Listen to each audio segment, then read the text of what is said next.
सगळा मराठा शेतकरी हे कोण म्हणतात ना आम्ही नाही येत, हे यांचे पुरावे यांनी दाबून ठेवलेत दबावापोटी. हे अधिकाऱ्याला सापडून देत नाहीत.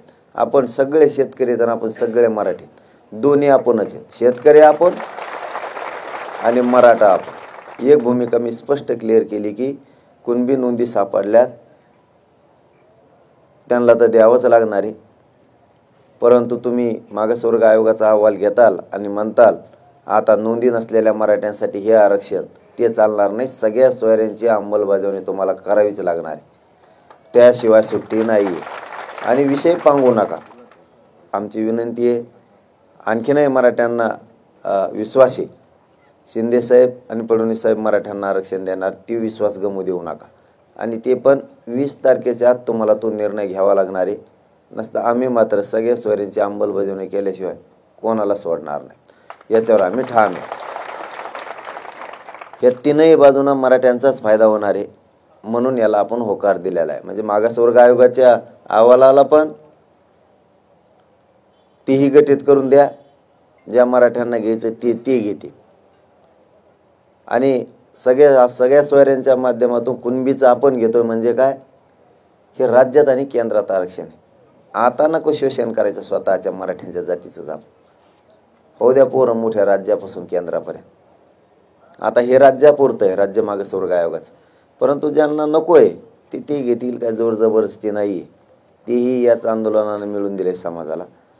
आम्हाला 20 तारखेपर्यंत सगळ्या सोयऱ्यांची जी अधिसूचना काढली त्याचं 20 तारखेपर्यंत काही करून अंमलबजावणी करा.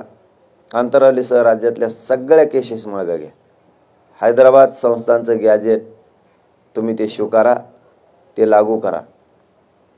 शिंदे समितीला 1 वर्षाची मुदत तुम्ही आणखीन वाढवून द्या, की जी टप्प्याटप्प्यानं 3-3 महिन्याच्या टप्प्यानं तुम्ही केलं तरी चालतंय, जेणेकरून महाराष्ट्रभर आणखीन नोंदी सापडून गोरगरीब मराठ्यांचं कल्याण होणार आहे. कारण ही लढाई कष्टकरी मराठ्यांसाठी, गोरगरीब लेकरांचे मराठ्यांचे लय हाल झालेले आहेत, यांच्यासाठी. कोणी म्हणत नाही आहे मला हे नको ते नको. फक्त जे म्हणतायत ना आम्ही आमके आहेत, मराठी आहेत आणि आम्ही कुणबी नाही आहेत, आम्ही मराठीच आहेत ना. तो मराठी ना आम्ही कोण आहेत? आम्ही मराठीच आहेत. शेतकरी आम्हीच आहेत, मराठी आम्हीच आहेत.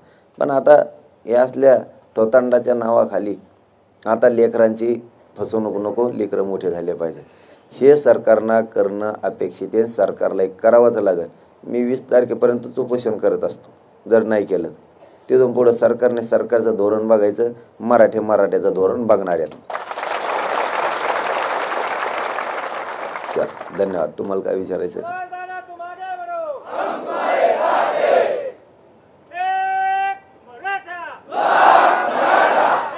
थांबा. अहवाल तर स्वीकारला, मात्र विरोधक त्यावर प्रश्न निर्माण करतात. 15 दिवसात 1 कोटी घराचं संरक्षण झालं ही फार मोठी गोष्ट आहे. दुसरं, आयोगातील सदस्य काही काढले गेले, पळाले गेले, त्यांच्यावर मोठा दबाव आहे असं खाजगीत बोललं जातं. त्यांच्यावर दबाव टाकून हा अहवाल करून घेतला गेला. नाही, त्याला कामच काय आहे. एखाद्याला एखादी गोष्ट मिळाली की त्याला कामच ते खोटं कसं केलं, काय केलं. अरे 4.5 लाख कर्मचारी कशाला म्हणतात? 4.5 लाख कर्मचारी कशाला म्हणतात? काम केलं त्यांनी म्हणून आवाज आला. आता त्याला ते नाव ठेवायची सवय. आता जसं आम्ही आत्ता काय केलं, आता सांगितलं पण पाहिजे. आम्ही काय केलं आता आयडिया, याला मग छत्रपतीचे गणी मी काय म्हणतात. एखाद्या नदीला जर हमेशाच पाणी येत असलं, शेतकरी जर अडवणूक होत असली, जायची गावाकडे यायची किंवा शेताकडे जायची, तर पर्याय रस्ता माणसाकडे असला पाहिजे.